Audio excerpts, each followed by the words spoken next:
नाम परमो धर्म। एक गृहस्थी का बहुत बड़ा धर्म है। क्या है? प्रोक्तश्चा अतिथि पूजनम।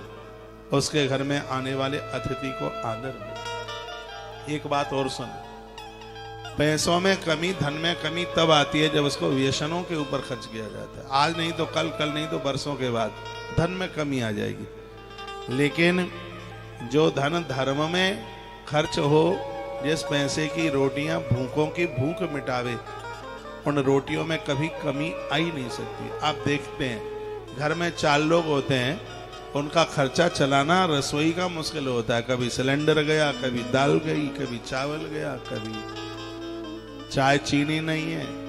वो श्रीमान ऑफिस में है और पत्नी बार बार कहती है चाय नहीं है, चीनी नहीं है। उधर से आओ तो देख लेना आलू भी नहीं है। इतने में तो फिर फोन करती है का सिलेंडर भी खत्म हो गया। फिर कहा तो बोलती है सरसों का तेल भी नहीं है। पूरा दिन भर आप अपनी बार रसोई में ही व्यस्तित रहते हैं। आप कभी ये नहीं है, कभी वो नहीं है। घर में 4 हैं, 4 तो ज्यादा बोल गया हूँ।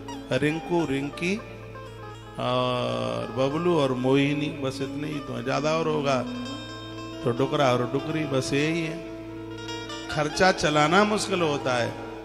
बाबाजियों के यहाँ पर हजार हजार लोगों का भंडारा एक संग चलता रहता है। क्यों बरकत है? क्योंकि आपके घर में जो भोजन है वो पप्पू और पिंकी के लिए है, लेकिन बाबाजियों के घर रसोई जो चलती है और वह रसोई उनके लिए है जिनसे तुम्हारे खून के रिश्ते नहीं है, लेकिन आपके लिए वो खून के रिश्तों से बढ़कर के है।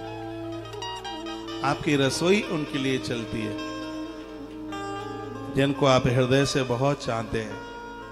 तो आपकी रसोई में कैसे कमी आ जाएगी? ग्रंथ तो यह कहता है, महात्मा श्वेत केतु ने कहा था, उद्दालक के बेटे हैं श्वेत केतु। उपनिषद में कथा आती है। वो कहते हैं कि गृहस्थ में जाने की तैयारी कर रहे हो तो पहले कुछ संकल्प करो, हवन करो, यज्ञ करो। एक संस्कार होता है समावर्तन संस्कार। आप सुन नहीं रहे, आप बोर तो नहीं हो रहे हैं मुझसे। एक समावर्तन संस्कार होता है। जब विद्या पूरी हो जाती है तब यह संस्कार होता है। अब तो होता ही नहीं है। आपके बच्चों ने स्कूल कब छोड़ा ये आपको नहीं पता। आपकी पढ़ाई कब छूटी, आपने स्कूल से अपनी पढ़ाई, कॉलेज से पढ़ाई कब पूरी की है, आपको किसी को नहीं पता। मुझे पता है क्योंकि मैं इस लाइन में जी रहा हूं, इसलिए मुझे पता है कि कौन सी तारीख में, कौन से सन में मैंने अपनी मार्कशीट लेकर के मैंने अपना अध्ययन, मैंने अपनी पढ़ाई पूरी कर ली। मुझे पता है। तो मैं तो हवन किया है ना मैंने, समावर्तन संस्कार जिसे बोलते हैं। जब कॉलेज की या गुरुकुल की जब पढ़ाई पूरी होती है, पढ़ाई पूरे होने के बाद, चाहे वो बेटी हो चाहे बेटा, पढ़ाई पूरी होने के बाद में एक संस्कार होता है। वो गुरुकुलों में होता था पहले संस्कार, उसका नाम है समावर्तन संस्कार। हमारे यहां से भी जब बच्चों की पढ़ाई पूरी हो जाएगी, अब बीच में से भाग जाए मटर गश्ती करके वो बात अलग है, लेकिन गुरुकुल में पढ़ाई पूरी होने के बाद में यदि वो जाते हैं तो एक संस्कार है, उसका नाम है समावर्तन संस्कार। ये विद्या पूरी हो जाती है तब ये संस्कार होता है। उसमें आचार्य के द्वारा संकल्प कराया जाता है। उसमें 2 तरह के हवन में बैठे हुए होते हैं। एक वह है जिनको गृहस्थ में जाना होता है, और एक वह होते हैं जिन्हें बाबाजी बनना होता है, बैरागी बनना होता है, विरक्त बनते, एक वह होता है। तो दोनों से संकल्प कराया जाता है। अब सुनिए क्या अद्भुत कथा है। जिन्हें गृहस्थ में जाना होता है वो भी दाहिने हाथ में जल लेकर के वो अग्निदेव के सामने संकल्प करते हैं।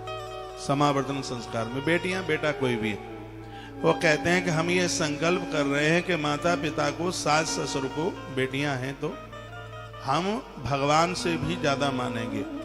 अग्निदेव के सामने हम ये संकल्प करते हैं कि हमारी दृष्टि में हमारी पत्नी से सुंदर कोई स्त्री नहीं, हमारे पति से सुंदर कोई पुरुष नहीं होगा। यह अधिकार हम अपने माता पिता को देते हैं कि हम अपनी ही जाति की कन्या के साथ विवाह करेंगे। उसके जीवन का सहारा बन जाना ये मेरे लिए एक दिव्य धर्म और मेरा कर्तव्य है। जब तक मैं अपने गृहस्थ में रहूंगा अपने परिवार को दुखी नहीं देखूंगा। ऐसे तमाम संकल्प में बातें बोली जाती हैं। और आज सब इतना ये सब उबड़ खाबड़ हो रहा है, इसलिए हो रहा है कि लोगों को पता ही नहीं है कि समावर्तन संस्कार क्या है, मालूम ही नहीं है, कुछ हो ही नहीं रहा है।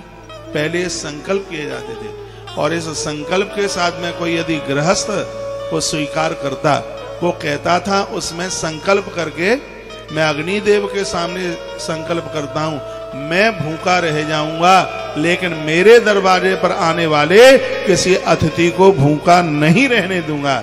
उस समय एक बात आती है कि जब भी कोई गृहस्थ को स्वीकार करता है तो उसको 100 बार सोचना चाहिए, नहीं तो बड़ा अपराध हो जाएगा, नहीं सोचेगा तो 100 बार उसको सोचने की बात कही गई है, तब निर्णय लिया जाता है। गृहस्थ में प्रवेश कर लेना है साधारण बात नहीं है।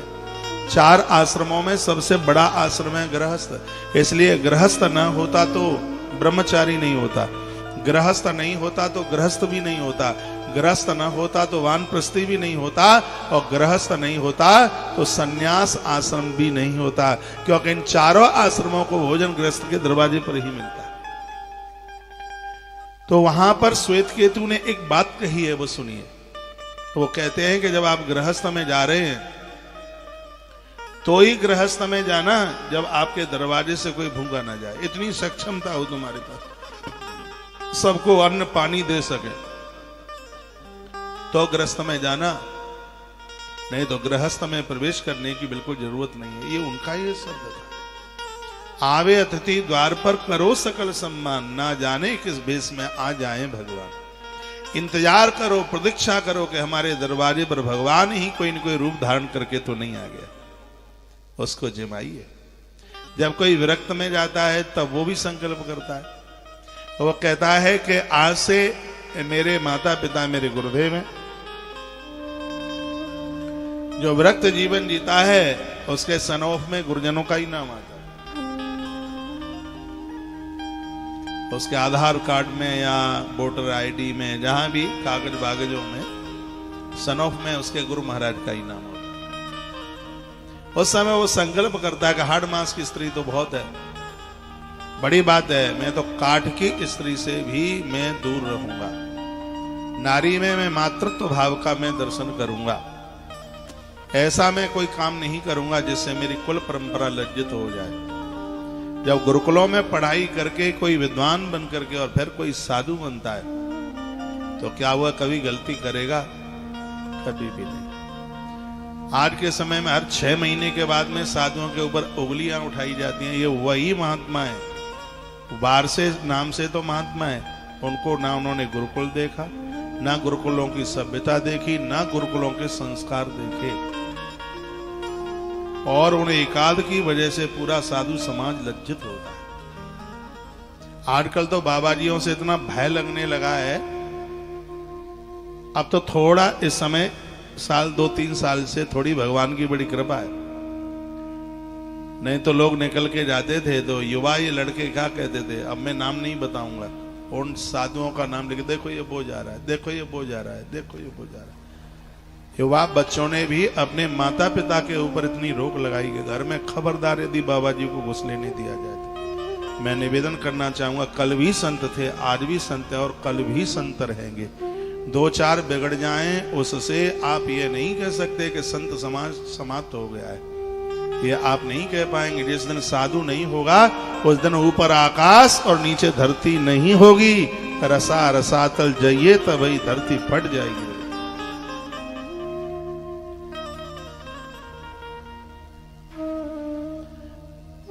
तो कुछ यह बातें पद्म पुराण की बड़ी अद्भुत है।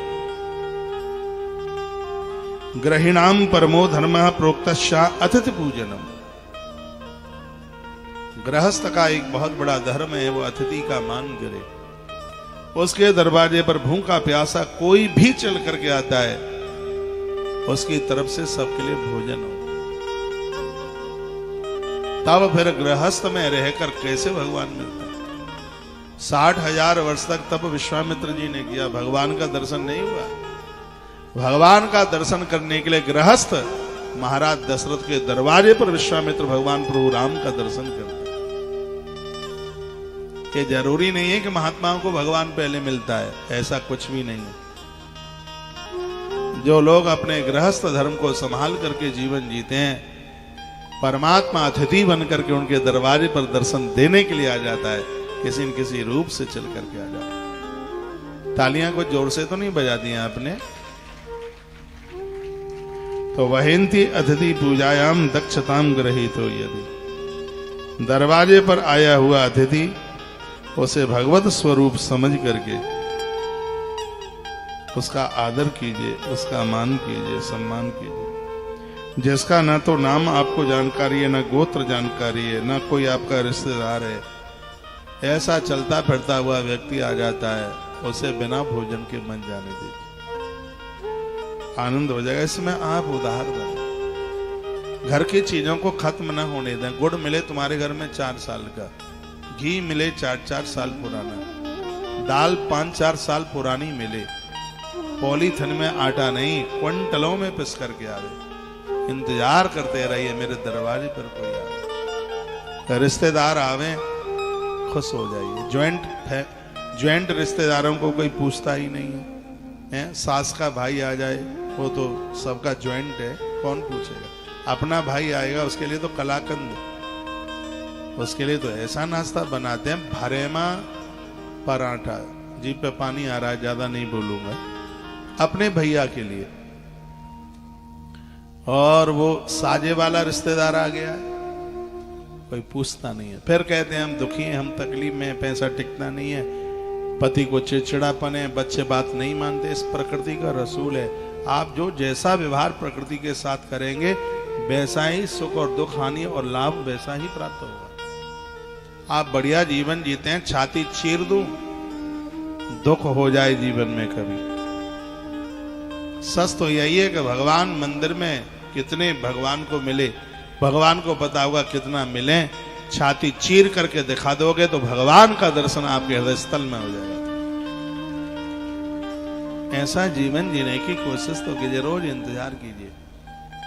और लोगों को जमाने से कभी कमी नहीं आती है। कमी तो तब आती है उसको आलतू फालतू व्यर्थ में ऐसे यूं ही लुटाया जाता है।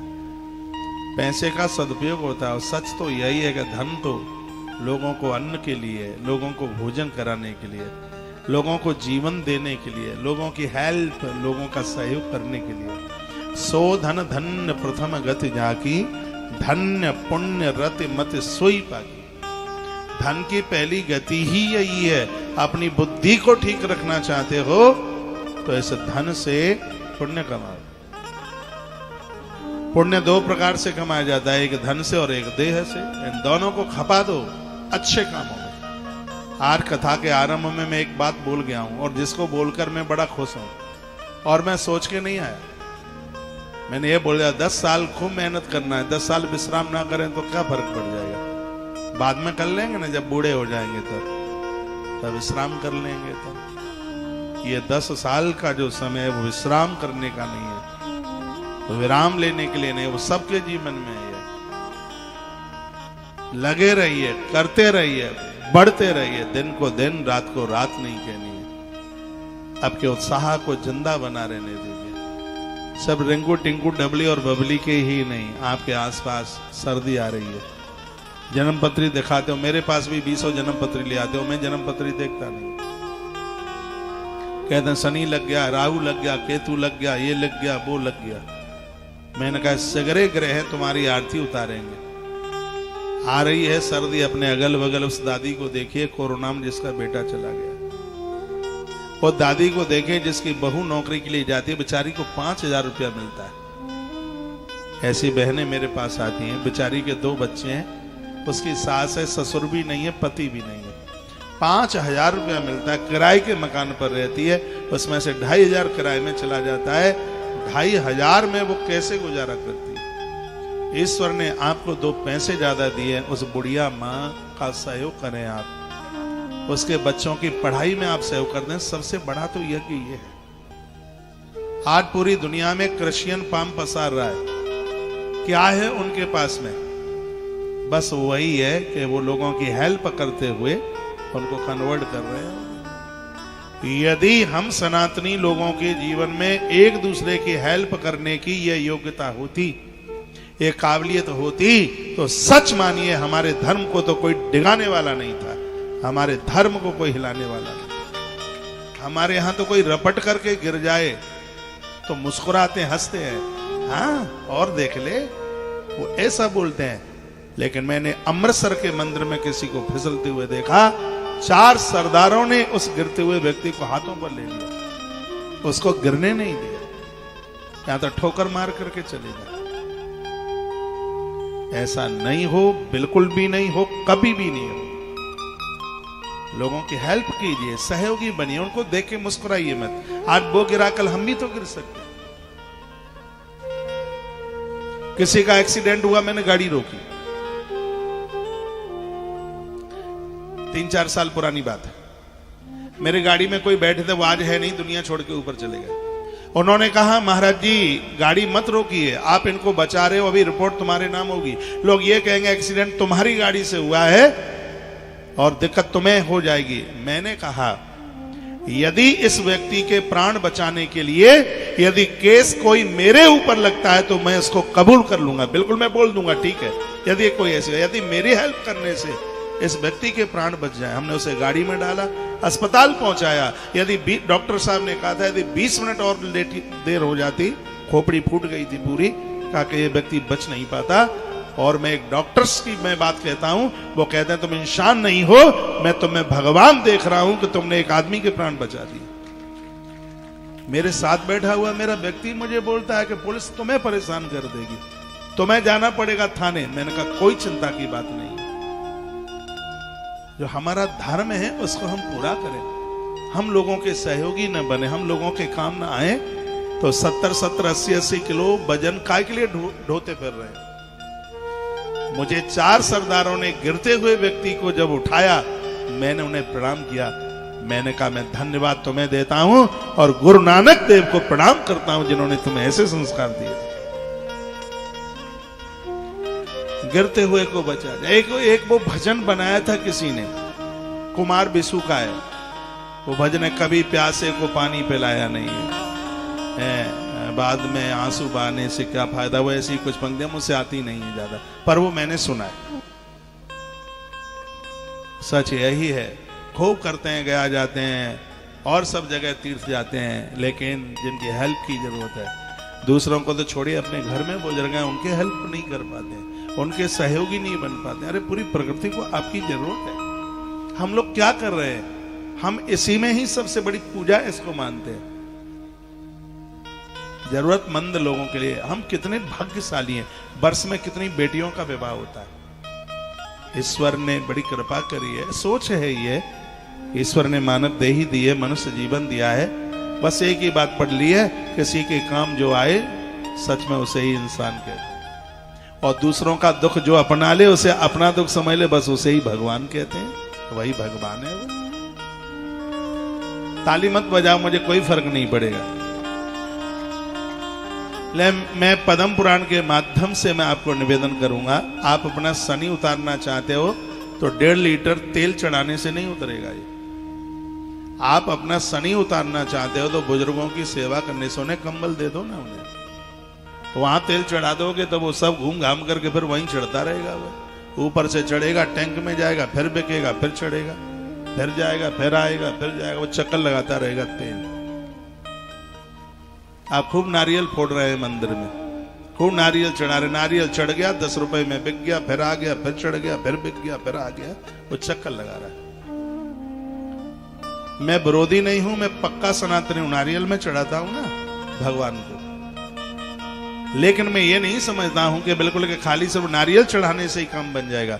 मैया भगवती सिर्फ नारियल चढ़ाने से प्रसन्न नहीं होगी, वो कहना चाहती है तुमको नारियल तू चढ़ा रहा है मेरे चरणों में, मैं तेरे ऊपर प्रसन्न हूं, लेकिन इस प्रकृति के लिए अपना मस्तिष्क भी ऐसे ही झुकाता जाना। घर में बूढ़ी माता हो उसे भोजन पानी के लिए पूछते रहना, मैं तेरे ऊपर अति प्रसन्न हो जाऊंगी। एक तरफ नारियल चढ़ा लें, दूध चढ़ा लें, सरसों का तेल चढ़ा लें, उधर बुजुर्ग परेशान है, उनके तरफ देखते नहीं है, तो फिर क्या होगा ये सब कुछ करने, क्या है फिर। हमारी संस्कृति बड़ी बेजोड़ है। पूज्य स्वामी विवेकानंद जी महाराज ने परहित परमार्थ को बहुत माना। गोस्वामी तुलसीदास जी ने तो दुनिया भर की चौपाई लिखी है, परहित बस जिनके मनमाई तिन कहूं जगत दुर्लभ कछु नाई। नारियल चढ़ाने की बहुत बड़ी महिमा है। लेकिन नारियल माँ उसी का ही स्वीकार करती है जिसके अंदर में, जिसके हृदय में परहित है। माँ के प्रति श्रद्धा है, बुजुर्गों के प्रति श्रद्धा है, तो माँ तुम्हारा नारियल स्वीकार करती है, फिर ये देवता तुम्हारी आहुति स्वीकार करते हैं। और आप ये कहें कि किसी की हेल्प, किसी की सेवा, किसी को कुछ करने की जरूरत नहीं है, सिर्फ शनि महाराज के ऊपर तेल चढ़ाने से ही सब मिल जाएगा, कभी नहीं होगा ऐसा। इसलिए प्लीज सावधान, अपने जीवन का परिवर्तन कीजिए। जो बेसहारे हैं, जिनको कोई नहीं है, आपको पता नहीं है कोरोना काल में 25 लाख से ज्यादा मौतें हुई हैं। ये तो गवर्नमेंट के आंकड़े हैं, 25 लाख। कुछ लोग ऐसे भी तो बहुत चले गए हैं जिनकी कोई रिपोर्ट नहीं थी, जो कभी हॉस्पिटल अस्पताल नहीं गए। तो कितने लोग बेसहारा हो गए। मेरी ऐसी ऐसी बहन है जिनका आदमी चला गया, छोटे छोटे बच्चे, देख के आंख में आंसू आ जाते।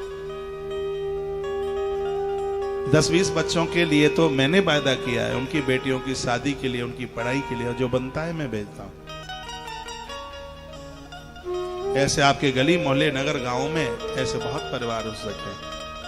बेचारी माँ चली गई है, वो अकेला उन बच्चों का बाप है, कोई भी नहीं बचा। एक ऐसी फैमिली, आगरा डिस्ट्रिक्ट में वो जगह पड़ती है, एक घर में 12 लोग थे, कोरोना 12 को लील गया, सिर्फ दीवालों के अलावा कुछ भी नहीं बचा। 12 के 12 ही चले गए, कोई बचा नहीं। और मैं तो कहता हूं कि आप भगवान का धन्यवाद करो, मौत के मुंह से हम और आप जिंदे बैठे। इस कोरोना में गलियां साफ हो गई हैं बिल्कुल, इतनी भयानक महामारी में, और हम इस धरती पर सुरक्षित हैं। इसको आप महादेव की कृपा नहीं मानोगे तो क्या समझोगे? लोग कहते हैं भगवान ने हमें कुछ दिया नहीं। क्या नहीं दिया? आपके प्राणों के लिए वो सुरक्षा कवच बन गया। तुम्हें सुबह भोजन देता है, शाम को भोजन देता है, माथे में दर्द नहीं होने देता, लोगों से तुम्हें सम्मान दिलवा रहा है, तो और क्या चाहते हो? और धिक्कार तो तब है जब ऐसे ईश्वर के लिए धन्यवाद जैसा शब्द नहीं निकलता। ये धन्यवाद शब्द मन को गदगद कर देने वाला शब्द है। लोग तुम्हें परोसते हैं, यहां भी परोसते हैं, भोजन करने के बाद बोला करो धन्यवाद। माँ ने भोजन परोसा है, उसको भी भोजन के बाद कहो माँ धन्यवाद, तुम मेरा कितना ध्यान रखती है। कुछ आदतों को ठीक से सुधारिए, माँ को ना परोसना पड़े। माँ बना रही है, बच्चे मुझे सुन पा रहे होंगे, रसोई में खुद जाइए, थाली वहां से लेके आइए। भोजन जब तुम्हारा पूरा हो जाए तो जूठी थाली खुद धर वहां रख करके आइए। भोजन करने के बाद कहिए मम्मी धन्यवाद, भोजन में बहुत आनंद आया। हम जिस आश्रम में रहते थे सीधाम वृंदावन में, पता नहीं संस्कार ऐसे जन्म से फिर वो भूला नहीं जाता। तो वहां पर एक बिहार का रसोइया था, जैसे ही वो भोजन पूरा हो जाता था तो मैं रसोई में जाता उसके पास, सिर्फ इतना कहने के लिए मैं उसको चाचा बोलता था, बस इतना कहने के लिए। उसका नाम माधव था। मैं उसको बोलता था माधव चाचा बहुत बहुत धन्यवाद, आज दाल में बहुत आनंद आया है, प्रसाद बहुत अच्छा बना है, तुमने इतनी रसोई बढ़िया बनाई है। जगन्नाथ भगवान की कितनी कृपा है तुम्हारे ऊपर, तुम्हें भगवान जगन्नाथ प्रभु की सेवा करने का सौभाग्य प्राप्त हुआ है। अब मुझे पता नहीं वो दुनिया में है कि नहीं है, उसकी आंख में आंसू आ जाते। वो बोलता कि मैंने अपने लिए कुछ दही रख लिया है, इसमें से थोड़ा सा तुम दही ले जाओ। मेरा बचपना ही होता था, वो तू करके बोलता था। और देखिए पूरी प्रकृति आशीर्वाद देती है। उसने कहा था कि यहाँ के 60 बच्चों में तुम इतने अच्छे हो, तुम मुझे धन्यवाद बोलने को आते हो। जगन्नाथ भगवान का प्रसाद बनाने पर, ये सेवा करने पर जो मुझे पुण्य मिलता है, बेटा ये पुण्य तेरी झोली में जाए, तेरी खूब तरक्की हो। वो बिहार का भाई बोलता था।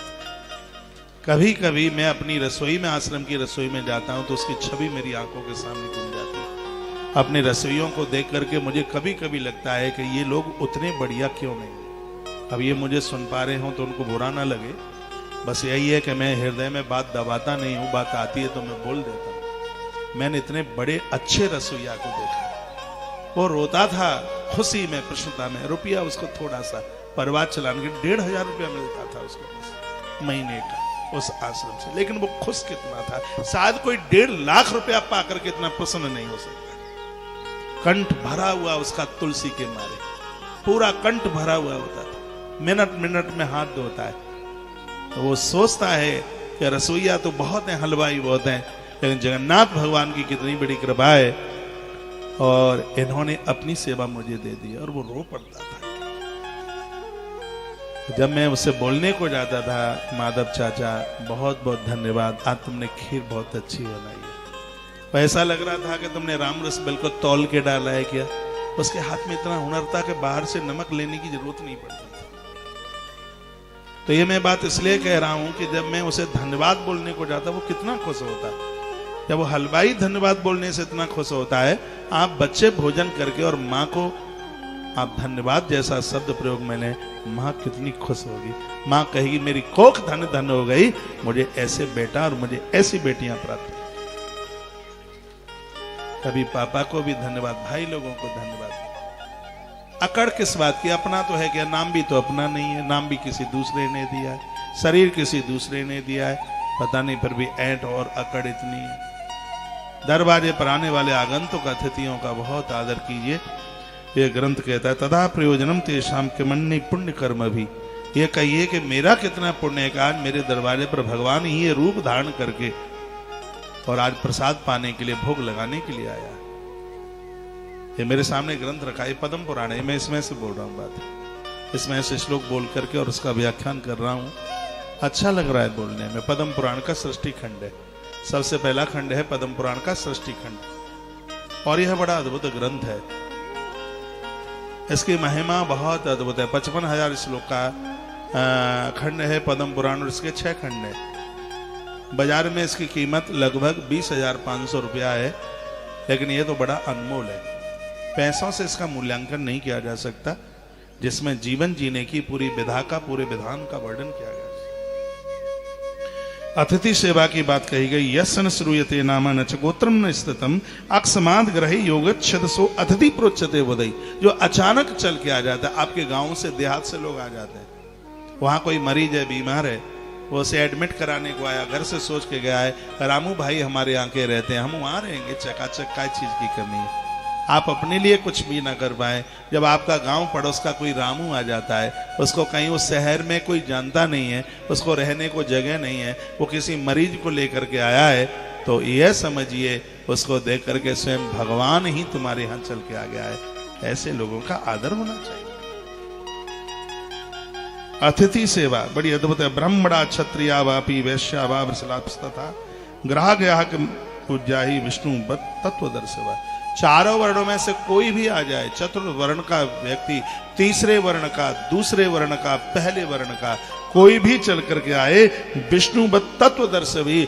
दरवाजे पर आए हुए व्यक्ति को जिस समय आप भोजन कराते हैं, उस समय साक्षात भगवान विष्णु को आप भोजन करा रहे होते हैं, आपको साक्षात भगवान नारायण का दर्शन हो रहा होता है। लेकिन लोग तो किवाड़ बंद कर लेते हैं किसी को देख करके। मैं किसी घर में था, 4 पहलवान मेरे साथ थे, तो बार बार वो कहें महाराज जी आप बहुत ज्यादा व्यस्त रहते हैं, हमारा तो मन था आज आप रुक जाते, पर आप रुक नहीं पाएंगे, आप व्यस्त बहुत रहते हैं। और मेरा मन था रुकने का, टाइम ज्यादा हो रहा था। अब वो बाहर उसने 3-4 बार कहा महाराज जी आप इतने व्यस्त हैं, हमें बड़ा अच्छा लगता आप रुक जाते, लेकिन आप रुक नहीं पाएंगे क्योंकि आप व्यस्त इतने। यानी वो ये इशारा कह रहा था कि तुम मन भी बना रहे हो रुकने के लिए, तो मन मत बनाओ, मैं तुम्हें नहीं रुकने दूंगा। नंबरी कंजूस था वो, 1 नंबर का। तो उसकी घरवाली का बड़ा आग्रह था, ये हमारी बहनें बड़ी अच्छी, इसलिए हम ज्यादा घरों में लोगों के में जाते नहीं हैं। हमारे जाने से लोगों के घर में पति पत्नी में झगड़ा हो तो ये तो ठीक नहीं है। हम तो झगड़ा खत्म करने वाले लोग हैं। हमारे घर में किसी के जाने पर, किसी के घर में मुंह लटके झगड़ा हो तो हम जैसे लोगों को नहीं जाना चाहिए। तो मैंने उस बहन को कहा कि देखिए यदि तुम्हारा आदमी आएगा तो मैं जरूर तुम्हारे घर आ जाऊंगा। जहां मेरी कथा चल रही थी, लास्ट दिन का समय था कथा का, 60 किलोमीटर दूर की कथा थी। अब हमने भी सोच लिया कि हमारा रास्ता वहीं से जाता है, सुबह जल्दी चले जाएंगे, रात्रि में ट्रकों की लाइटें पड़ती है, ड्राइवर परेशान होगा, तो ऐसा सोचा था कि रात्रि को वहीं रुक जाएंगे। अब लौट करके वहां जाएं तो वो जगह 60 किलोमीटर पीछे रह गई। तो मन बनाए थे, बड़ा लंबा चौड़ा घर था, लगभग उसमें 5-7 तो कमरे होंगे ही, रहने वाले 3 ही लोग थे। एक छोटा सा छटंकी सा बच्चा था और वो पति पत्नी थी। बुढ़ा बुढ़िया तो मुझे दिखे नहीं उसमें। तो अब बड़े बड़े कमरे दिखाई। मैं बाथरूम गया तो देखा कमरा बहुत बड़ा था, 5-7 कमरे थे उसमें। तो आदमी ऐसा बंधा हुए, महाराज जी हमारी घरवाली बोल रही थी आप बहुत बिजी है। मेरा तो मन था कि आप रुक जाएं, लेकिन आप रुक नहीं पाएंगे क्योंकि आप व्यस्त ज्यादा है। उसने 5-4 बार लग करके बात की। मेरे पास में वो तिवारी बाबा होते थे, तो वो मुझे बोले कि अभी भी तुम खड़ा होने का नाम नहीं ले रहे हो, खाए के लिए यहां पर बैठे हो। तो कुछ लोगों की ऐसी मानसिकता है, हमें छोड़े घर में रिश्तेदार आ जाए उनके लिए जगह नहीं होती है घर में। इतने बड़े बड़े मकान, इतनी सब जगह। ये ग्रंथ कहता है यदि तुम्हारे घर अतिथि रुक के चला जाता है, अतिथि तुम्हारे घर रुक करके चला गया, समझ लो बैकुंठ नाथ तुम्हारे घर में अपने चरण डाल करके गया। यही तो श्लोक है, ग्रह आगता ही पूज्य विष्णुवत तत्वदर्शन। तो आया हुआ अतिथि तुम्हारे लिए पूज्य है, साक्षात विष्णु तुम्हारे घर चल कर गया है। भगवान महादेव एक कथा कार्तिकेय जी को सुना रहे पद्म पुराण में। वो कहते हैं कार्तिकेय वो बड़ा भागी है, भाग्यशाली है जिसके दरवाजे पर अतिथि चल करके आ गए। इसलिए अतिथि की सेवा होनी चाहिए, अतिथि का आदर होना चाहिए। शंकर जी कहते हैं धन तो प्रशंसा युक्त तब ही है, धन की बड़ाई तो तब ही है। वो धन बढ़िया नहीं है जिसे शराब खरीद ली जाए, धन वह बढ़िया नहीं है जो भोगों के ऊपर खर्च कर दिया जाए। तो कार्तिकेय जी ने कहा पिताजी फिर कौन सा धन बढ़िया है, आप भी सुन लो कौन सा धन बढ़िया है। भगवान महादेव कहते हैं कि धनाद धर्म प्रभुवती धन्या च विपुलम यशः। धन वही बढ़िया है जो धन धर्म में लगाए है, क्योंकि धर्म में धन को लगाने से धर्म भी बढ़ता है और धन भी बढ़ता है, दोनों की वृद्धि होती है। धन से महान यश प्राप्त होता है। धन को अच्छी जगह लगाएंगे। एक लक्ष्मीचंद सेठ हुए थे, बड़े पैसा वाले साउथ के थे। उन्होंने सीधाम वृंदावन में एक मंदिर बनाया जिसको रंग लक्ष्मी मंदिर कहते हैं, सोने के खंभे वाला मंदिर है। मैंने उस मंदिर के कई बार दर्शन किए और कई बार हृदय से दुआएं निकली हैं कि आदमी कितना बढ़िया रहा होगा जिसने इतना बड़ा मंदिर बनाया है, लोगों को यहाँ शांति मिलती है। उधर रंगनाथ के दर्शन करने के लिए वहां तो सब लोग नहीं पहुंच पाते, उसने साउथ से रंगनाथ को वृंदावन में ही ला करके विराजित कर दिया है। जब तक वह मंदिर रहेगा तब तक उस आदमी का नाम रहेगा। देखिए, और पैसा काय के लिए होता है और धन का क्या होगा। पूज्य कृपालु जी महाराज ने वृंदावन में एक मंदिर बनाया, प्रेम मंदिर, और आप गए होंगे, आपने देखा होगा इस महापुरुष ने कितना बड़ा काम कर दिया। ऐसा अद्भुत प्रेम मंदिर बना, हो ऐसा लगता है कि स्वयं भगवान ही बनाने के लिए आए क्या। इस महापुरुष का नाम कभी मिटेगा नहीं मिट सकता। विद्वानों में मेरी दृष्टि में कृपालु जी महाराज बहुत विद्वान है। कभी उनका प्रवचन आपने टीवी पर सुना हो, वो अध्याय श्लोक सहित बात करे, वो फलानी जगह पर यह श्लोक और यह मंत्र और यह व्याख्यान। अद्भुत विद्वान महापुरुष। पैसा फिर होता काहे के लिए।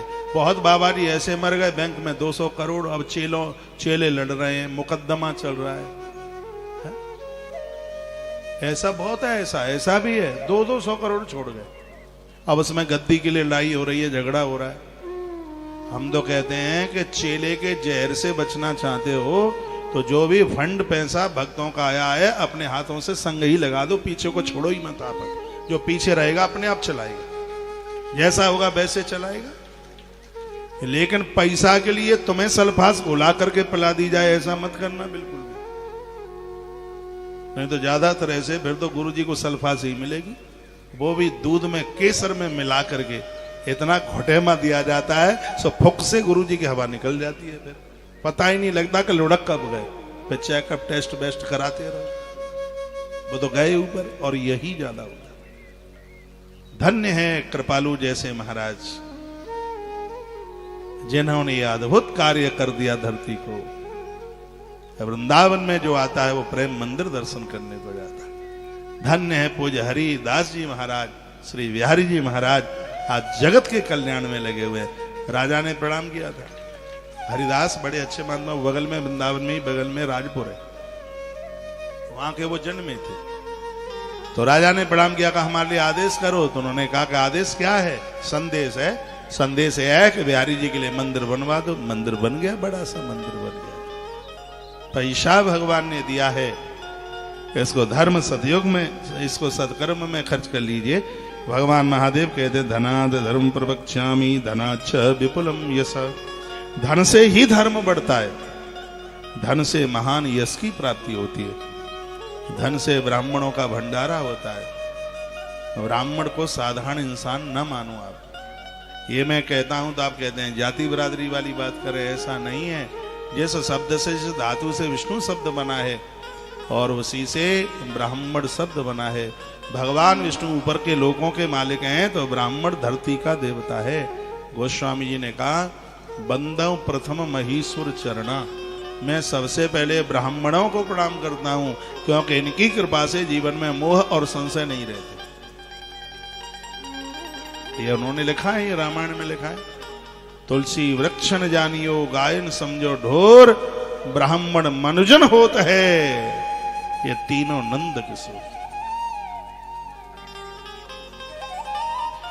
तो धन से ब्राह्मण सेवा, संत सेवा, गौ सेवा, धन से ही वंश की समृद्धि होती है। क्योंकि आप धर्म करोगे तो उससे वंश की वृद्धि होगी। तो धनहीनम जन्म दृष्ट्वा सखापि वा पलायते। शरद ऋतु में जल से रहित बड़े से बड़ा भी मेघ टुकड़े टुकड़े हो जाता है। लोग जब तक खाने के लिए प्राप्त करते हैं तब तक भी बांधव बने रहते हैं। जिसके पास धन है बांधव भी उसके पास रहते हैं। सीधी सी बात है, धन के द्वारा धर्म करोगे दुनिया तुम्हारे संग होगी और दुनिया को बनाने वाला भगवान भी आपके